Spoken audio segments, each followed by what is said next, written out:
Back Ballari ಜೈಲಿಗೆ ಪತಿ ಭೇಟಿಗೆ ಪತ್ನಿ ವಿಜಯಲಕ್ಷ್ಮಿ ಆಗಮಿಸಿದ್ದಾರೆ. ಎರಡನೇ ಬಾರಿಗೆ ಬಳ್ಳಾರಿ ಜೈಲಿಗೆ ದರ್ಶನ್ ಪತ್ನಿ ವಿಜಯಲಕ್ಷ್ಮಿ ಆಗಮಿಸಿದ್ದಾರೆ. ಬಳ್ಳಾರಿ ಜೈಲಿನಲ್ಲಿ ದರ್ಶನ್ ಭೇಟಿಯಾಗಿದ್ದಾರೆ. ವಿಜಯಲಕ್ಷ್ಮಿ ಚರ್ಚೆ ಮಾಡ್ತಾರೆ. ಸಹಿ ಹಾಕಿಸೋದಕ್ಕೆ ಜಾಮೀನು ಅರ್ಜಿ ತಂದಿರುವ ಸಾಧ್ಯತೆ ಇದೆ. ಚಾರ್ಜ್ ಶೀಟ್ ಸಲ್ಲಿಕೆ ಆಗಿದೆ. ಏನಿದ್ರು ಕೂಡ ಜಾಮೀನು ಆ ಪ್ರಕ್ರಿಯೆಗಳು ನಡೀಬೇಕು. ಈ ಹಿನ್ನೆಲೆಯಲ್ಲಿ ಬ್ಯಾಗ್ನ ಜೊತೆಗೆ ಆಗಮಿಸಿದ್ದಾರೆ ದರ್ಶನ್ ಪತ್ನಿ. ಬಟ್ಟೆ ಸೇರಿ ಇತರ ವಸ್ತುಗಳನ್ನು ವಿಜಯಲಕ್ಷ್ಮಿ ತಂದಿದ್ದಾರೆ.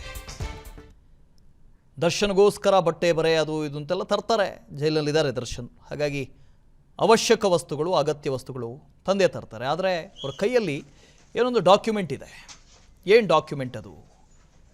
ಮುಂದೆ ಜಾಮೀನು ಅರ್ಜಿಗೆ ಎಲ್ಲಾದರೂ ಸಹಿ ಹಾಕೋದಕ್ಕೆ ಅಂಥೇಳಿ ತಂದಿದ್ದಾರಾ ಅಥವಾ ಪರ್ಮಿಷನ್ ಲೆಟರ್ರಾ? ಈ ಥರದಲ್ಲೇ ಇರುತ್ತೆ. ಜೈಲಿಗೆ ಹೋಗಬೇಕು ಅಂತ ಹೇಳಿದ್ರೆ ಒಂದಷ್ಟು ಪ್ರೋಟೋಕಾಲ್ ಇರುತ್ತೆ, ಅದನ್ನು ಪಾಲಿಸಬೇಕು. ಪ್ರಕ್ರಿಯೆಗಳಿರ್ತವೆ, ಅದನ್ನು ಪಾಲಿಸಬೇಕು. ವಿಸಿಟರ್ಸ್ ರೂಮಿಗೆ ಹೋಗ್ತಾರೆ. ವಿಸಿಟರ್ಸ್ ರೂಮ್ನಲ್ಲಿದ್ದಾರೆ. ಒಂದು ಕಡೆ ಬಟ್ಟೆ ಬರೆ ಬ್ಯಾಗ್ ತಂದಿದ್ದಾರೆ. ದರ್ಶನ್ಗೆ ಬೇಕಾದಂಥ ಬಟ್ಟೆಗಳು ಅಲ್ಲಿರಬಹುದು, ಇದೆ. ಮೊನ್ನೆ ಬಂದಾಗಲೂ ಕೂಡ ಒಂದು ಬ್ಯಾಗ್ ಕೊಟ್ಟು ಹೋಗಿದ್ರು, ಬಟ್ಟೆಗಳ ಬ್ಯಾಗು. ಮತ್ತೆ ಬಂದಿದ್ದಾರೆ, ಒಂದಷ್ಟು ಬಟ್ಟೆಗಳನ್ನು ತಗೊಂಬಂದಿದ್ದಾರೆ, ಕೊಟ್ಟು ಹೋಗಿದ್ದಾರೆ. ವಿಸಿಟರ್ಸ್ ರೂಮ್ನಲ್ಲಿ ದರ್ಶನ್ಗೋಸ್ಕರ ವೆಯ್ಟ್ ಮಾಡ್ತಾ ಇದ್ದಾರೆ ವಿಜಯಲಕ್ಷ್ಮಿ. ಸೆಲ್ಗೆ ಹೋಗೋದಕ್ಕೋ ಅಥವಾ ಜೈಲಿನ ಒಳಭಾಗಕ್ಕೆ ಹೋಗೋದಕ್ಕೆ ಪರ್ಮಿಷನ್ ಇಲ್ಲ. ಹಾಗಾಗಿ ಬಳ್ಳಾರಿಯಲ್ಲಿ ವಿಸಿಟರ್ಸ್ ರೂಮ್ ಇದೆ. ಆ ವಿಸಿಟರ್ಸ್ ರೂಮಿಗೆ ಹೋಗ್ತಾರೆ, ಅಲ್ಲಿ ಕಾಯ್ತಾರೆ. ದರ್ಶನ್ ಬರ್ತಾರೆ, ಮಾತುಕತೆ ಆಗುತ್ತೆ, ಚರ್ಚೆ ಆಗುತ್ತೆ, ವಾಪಸ್ ಬರ್ತಾರೆ. ಇಲ್ಲಿ ಒಂದಷ್ಟು ಬಟ್ಟೆ ಬರೆಗಳನ್ನು ತಂದಿದ್ದಾರೆ. ಇಲ್ಲಿ ಗಮನಿಸ್ತಾ ಇದ್ದೀರಿ, ನೀವು ನೋಡ್ತಾ ಇದ್ದೀರಿ. ಜೊತೆಗೆ ಕೈನಲ್ಲೊಂದು ಡಾಕ್ಯುಮೆಂಟ್ ಇದೆ ನೋಡಿ.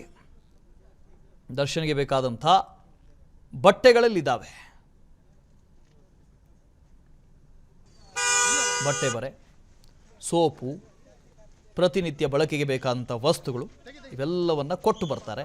ಆದರೆ ಬಹಳ ಇಂಟ್ರೆಸ್ಟಿಂಗ್ ಅಂದರೆ ಈ ಜಾಮೀನು ವಿಚಾರಕ್ಕೆ ಸಂಬಂಧಪಟ್ಟ ಹಾಗೆ ಜಾಮೀನು ಸಿಗುತ್ತೋ ಇಲ್ವೋ, ಇವತ್ತಿನ ಫೋಟೋಗಳನ್ನು ನೋಡಿದ್ರೆ ಡಿಗ್ರಿ ಆಫ್ ಅಫೆನ್ಸ್ ಅಂತ ಕರೀತಾರಲ್ಲ, ಕೊಲೆ ಆದಂಥ ರೀತಿ, ಕೊಲೆ ಮಾಡಿದಂಥ ರೀತಿ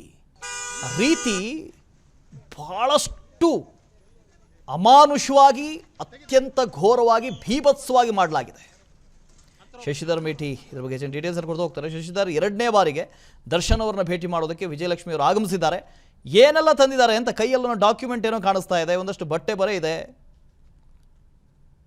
ಹೌದು ವಾಸುದೇವ್, ಸಹಜವಾಗಿ ಸೆಪ್ಟೆಂಬರ್ 9ಕ್ಕೆ ನ್ಯಾಯಾಂಗ ಬಂಧನ ಮುಕ್ತಾಯ ಆಗುತ್ತೆ. ಇನ್ನೊಂದು ಕಡೆ ಚಾರ್ಜ್ ಶೀಟ್ ದೋಷಾರೋಪಣಾ ಪಟ್ಟಿ ಸಲ್ಲಿಕೆ ಆಗಿರುವ ಹಿನ್ನೆಲೆಯಲ್ಲಿ ಜಾಮೀನಿಗೆ ಅರ್ಜಿ ಸಲ್ಲಿಸುವ ಸಾಧ್ಯತೆಯನ್ನ ಆ ಒಂದು ಪತ್ರಗಳು ಇಲ್ಲಿ ಕಾಣಿಸ್ತಾ ಇದೆ. ಯಾಕಂತಂದ್ರೆ ಯಾವುದೇ ಒಂದು ಜಾಮೀನಿಗೆ ಸಲ್ಲಿಸುವಂತಹ ಪೂರ್ವದಲ್ಲಿ ಏನು ಆರೋಪಿ ಇರ್ತಾರಲ್ವಾ, ಅಥವಾ ಅವರ ಒಂದು ವಿಚಾರಣಾಧೀನ ಕೈದಿಯ ಸಹಿ ಕೂಡ ಬೇಕಾಗುತ್ತೆ. ಈ ಕಾರಣಕ್ಕಾಗಿ ಅದು ತಂದಿರಬಹುದು ಎಂದು ಊಹಿಸುವಂತಹ ಸಾಧ್ಯತೆ ಇದೆ. ಯಾಕಂದ್ರೆ ಅದರ ಅರ್ಜಿಗೆ ಯಾರು ನ್ಯಾಯವಾದಿಗಳು ಬಂದಿಲ್ಲ. ಅವರಲ್ಲಿ ಇಲ್ಲಿ ಬಂದವರು ಒಟ್ಟು 3 ಜನ. ದಿನಕರ್ ತೂಗುದೀಪ್ ಅಂತ ಅವರ ಒಂದು ಸಹೋದರ ಮತ್ತು ಅವರ ಹೆಂಡತಿಯ ತಂಗಿಯ ಗಂಡ ಸುಶಾಂತ್ ನಾಯ್ಡು. ಯಾಕಂದ್ರೆ ಪ್ರತಿ ಸರಿ ಬಂದಾಗ ಅವರೇ ಬರ್ತಾ ಇದ್ದಾರೆ. ಮತ್ತು ವಿಜಯಲಕ್ಷ್ಮಿ, 3 ಬಂದಿದ್ದಾರೆ. ಒಟ್ಟಾರೆಯಾಗಿ ನ್ಯಾಯಾಂಗದ ಹೋರಾಟದ ಬಗ್ಗೆ ಚರ್ಚೆ ನಡೆಸುವ ಹಿನ್ನೆಲೆಯಲ್ಲಿ ಮತ್ತು ಜಾಮೀನು ಅರ್ಜಿಗೆ ಸಂಬಂಧಪಟ್ಟಂತೆ 2 ರೀತಿಯೊಂದು ಪತ್ರಗಳು ಇರಬಹುದು ಅಂತ ನಮ್ಮ ಅನಿಸಿಕೆ. ಏನಂತಂದ್ರೆ ಜಾಮೀನಿಗೆ ಅರ್ಜಿ ಸಲ್ಲಿಸುವಂತ ಸಾಧ್ಯತೆ ಇರಬಹುದು ಮತ್ತು ಇಲ್ಲಿಂದ ಸ್ಥಳಾಂತರ ಮಾಡಿ ಎನ್ನುವಂತ ರಿಕ್ವೆಸ್ಟ್ ಲೆಟರ್ ಕೂಡ ಇರುವಂತ ಸಾಧ್ಯತೆ ಇದೆ. ಪರ್ಟಿಕ್ಯುಲರ್ ಆಗಿ ಇಂಥದೇ ಅಂತ ಹೇಳೋದಕ್ಕೆ ಕಷ್ಟ ಸಾಧ್ಯ Vasudev. Okay, thank you sir. ಅನುಕ್ಷಣದ ಸುದ್ದಿಗಳಿಗಾಗಿ Vistara news YouTube channel subscribe ಮಾಡಿ. ಹೊಸ ಸುದ್ದಿಗಳ ನೋಟಿಫಿಕೇಶನ್ಗಾಗಿ ಬೆಲ್ ಐಕಾನ್ ಕ್ಲಿಕ್ ಮಾಡಿ. ಲೇಟೆಸ್ಟ್ ಅಪ್ಡೇಟ್ಸ್ಗಾಗಿ www.vistaranews.com ವೆಬ್ಸೈಟ್ಗೆ ವಿಸಿಟ್ ಮಾಡಿ. ಅಂಗೈಯಲ್ಲೇ ಜಗತ್ತಿನ ಸುದ್ದಿ ತಿಳಿಯಲು Vistara news Kannada app download ಮಾಡಿ.